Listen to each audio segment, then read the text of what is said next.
So I kind of wanted to put this graphic on the screen. This does come from our friends over at the FanDuel Sports Network. Almost called them Bally.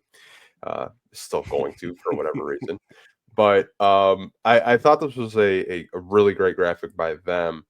Obviously, we have 26 games left, 5 back-to-backs. They kind of put the notable games in their graphic against teams that we will be going up against that have Eastern Conference playoff seeding. But I kind of wanted to ask you, 30 and 26, like, what do you think a record could be for this team with 26 games left? I don't think 40 is out of the question. Like, I really don't. I feel like JB has them playing inspired. Even with the fun that they're having, they find a way to still show that they're serious. They're not getting ahead of themselves. Like, I just watched Coach Carter the other day where, they got on that roll, they started winning and they lost focus. Like, they started playing different. They got too cocky, and then that was their downfall towards the end. So I don't think JB is letting them do that. I think he said after the last game against the Spurs, he said in the locker room, he said that this is a team that doesn't need a lot of the rah-rah. They don't need a lot of the, the over-harping of how serious this is. He says they understand the magnitude of the moment. Even though they haven't been there before, they understand how important it is to stay focused on the task at hand. And I don't think 40 wins is out of the question. I mean, I know they got some tough teams coming up to play. I know they got I think with Boston to close the season. I know they got Denver coming up next week. And then even the teams now. Like, these are all teams that have things to play for.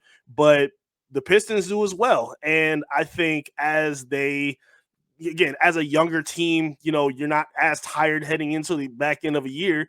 I think you understand the ways that have made you successful up to this point.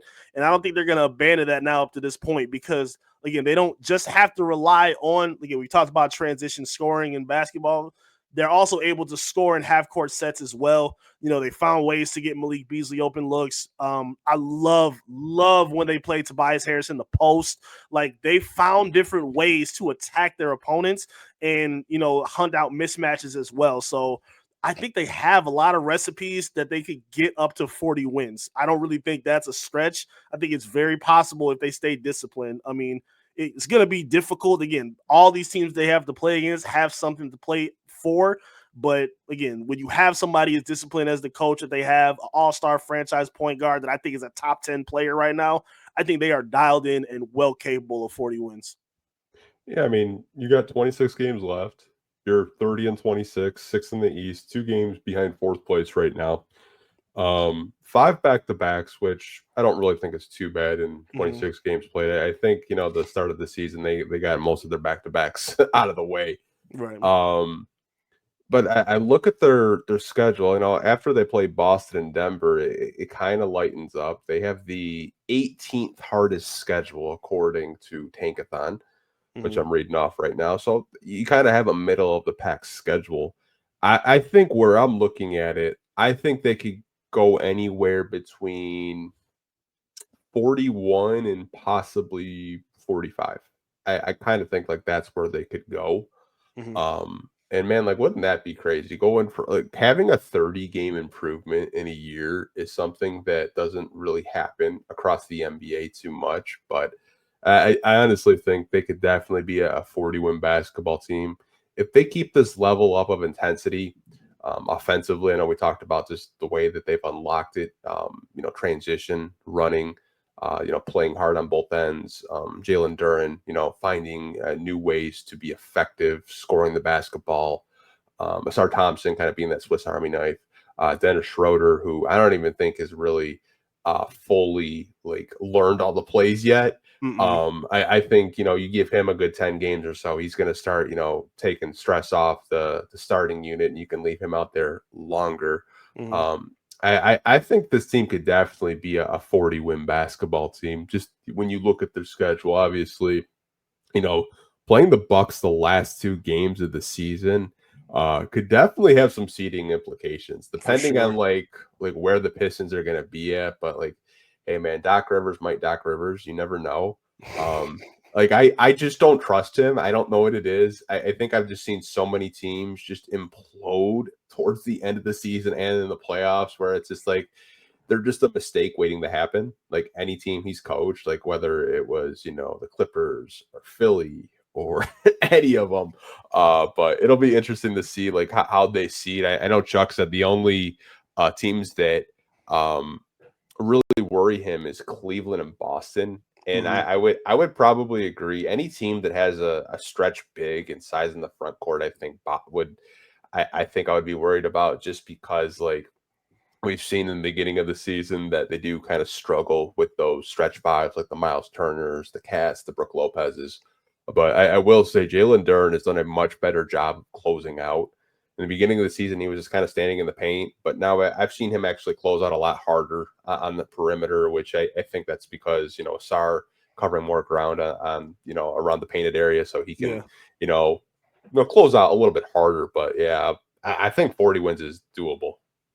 I definitely agree. I think when you look at a lot of the losses that they've had, especially lately too, they've come at the last second too. Like whether it's the Hawks game where Trae Young, hits that miracle jumper against Malik Beasley, um, Darius Garland hitting the logo three, where again, if Asar doesn't reach for that steal at the midcourt, maybe he doesn't get that shot off. Maybe he has a little difficult look. Maybe that game shakes out in a different way. Or even the game against the Sixers where K doesn't play and you still waxed him by double digits. Like they've shown to be battle tested and they've shown the ability to win in a variety of different ways. So that is another reason I feel so confident in why they should be, like you said, between 40, 45 wins to close the year. They played a lot of their best basketball on the road too. I think they're 16 and 13, I think it is 13. on the road. Yeah. Yeah. So they've been fantastic in terms of what that development is in terms of dealing with the adversity, playing on the road, playing tight matchups at home. And something else I'm seeing that is a little bit more encouraging. I think Cade is getting a much better whistle than we've seen, for the first few years of his career. Like, I don't know if it was the All-Star not itself, but he's playing a much more, I won't say a more physical brand, but he's getting a little bit more respect than we've seen. I think it could still be a little bit better, but I just think a lot of the developments that we've been waiting for, which is whether it's Duren's defense, Asar being more involved offensively, more consistency from Tobias, Cade getting a better whistle. Those are all happening at the right time. If they're happening at the back end of the season at the second half after the All-Star game, that shows that you're doing the right things that are needed to be done, especially when other teams are wounded right now. They need to take advantage of that. And again, teams that I'm not sold on, like the Knicks, who rely on foul baiting and other things like that. I just feel like the Pistons can sneak up and show that they can be superior to those teams. So yeah, the window is wide open. I don't think it's a stretch to think that they can get to 40, 45 by the end of the year. Yeah, I mean that would just be an incredible jump going from 14 to 45 wins. Like